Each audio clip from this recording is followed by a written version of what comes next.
Do you think a sheriff has the right to actually go after all the different immortals in the town that he settles in?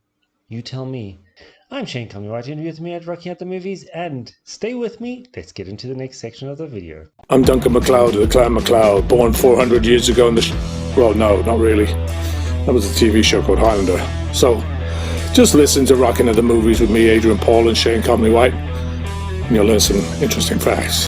Alright everybody, my name is Shane Comley-White, and you with me at Rocking at the Movies, and yes, we are going to be delving into a little bit more of the interesting information about who Duncan has to face in the episode called Innocent Man. And this episode is actually quite an interesting one, like I said in the previous video, because it's about a guy who actually hunts down other immortals in different towns, and his name is Howard Crowley. And Howard Crowley, he's an immortal who, how can I say, he was part of the military around the Civil War era, and he goes from town to town, settling in as a sheriff, or portraying that he's a sheriff, or maybe actually could be a recognized sheriff, but he goes through and locates all of the immortals who live in those small little towns, and he challenges them. Now, in this episode, he challenges Lucas Desiree, who is a friend of Duncan MacLeod. We don't know much more information about Lucas because we actually never see the fight. We never see what kind of style he fights with or in, and we don't actually know too much about him, but we can get into that at a later stage if we have to. However, we're going to be talking about Howard Crowley. I'm going to give you some information. I've just got it written down just so I can make sure I've got it all correct for you. He was born in the US in 1901. So if you think about it, it's not that long ago. Okay, in our time it's 100 years ago, 100 plus years ago. Okay, so yeah, he's quite old to us. However, Duncan's older than him. But what he did was he actually died in action during a war, one of his battles that he was part of, in 1945. So again, he is quite a young immortal. And since then, he was actually taught by various different immortals. And one of them, it seemed to be he gave him one of his swords or anything else like that. But the guy's name was Wayne. And he was mentored by Wayne in the entire immortal world and what the game is and what you have to do to be able to be the victor and all of that as well. And somehow down the line, Crowley was given, or he came across, a Claymore, and now that is the sword that he prefers to fight with. In a way, it doesn't match his character, in my opinion. I would actually say he should have had maybe a Civil War saber or a military sword that he could have carried through from the days when he was actually in the Civil War itself. That one would be a little bit more fitting. However, he fights with a Claymore. Now, a Claymore is an old Scottish sword. It's a double-bladed or double-edged sword, and it's massive.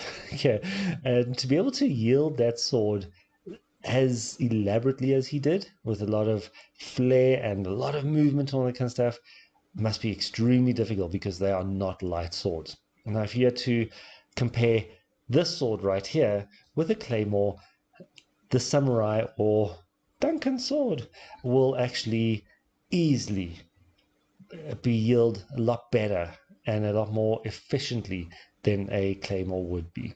Now, down the line, we actually see Duncan fighting with a Claymore in a completely different style, which is fantastic to see because you see the swift, fast, super accurate movements with the katana behind me at the moment. And then you see him using a lot more of a defensive and a much heavier weapon down the line. But in this episode, it didn't suit the character that was yielding the Claymore. It's as if he didn't actually know how to use it properly. It almost looked like he just got the sword and it's the best one that he used. But he uses it, and it seems like he uses it as an executioner's axe, okay, or executioner's sword.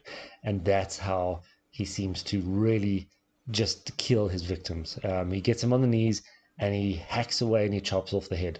And I would actually say that the weight of the sword is the one that actually does the work, not so much the skill. When you see Duncan taking his revenge and actually winning the fight between the two, he uses a lot more of a skilled, precise kind of strike. But yeah, so that's the sword that it is. And this is Howard Crowley.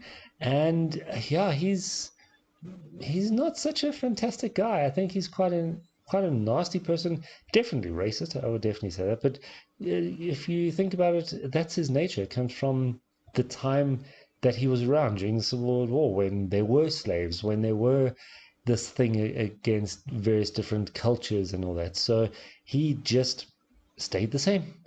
But he's got this arrogant chip on his shoulder. He thinks he's better than everyone else, and he tries to take advantage, which he does. But yeah. All right, guys, don't forget to like and subscribe. I'm also going to be launching that site very, very soon. It's going to be a fantastic Patreon site that's going to be with so much information for you, which you're going to love. And I'm going to break down a whole bunch of different things that I do when it comes to the movie making. Okay, so I'm going to add in a lot of my martial arts skills that I've developed over the last 25 years or so. My sword play that I know. I'm a third Dan in sword itself, so please don't forget to subscribe to the Patreon site as soon as it's launched. It's coming very, very soon, so please keep a lookout for it. I will be I'll be creating a video and launching that as well, explaining exactly what the Patreon is going to be and how it's all going to work. I don't want to give it away just yet because this is something very unique and something that you are going to love. All right, thank you so much. Like, subscribe, notification bell, because next week there is going to be another video from the next episode and you do not want to miss out on this one. Great. Have a great one. Cheers. Bye.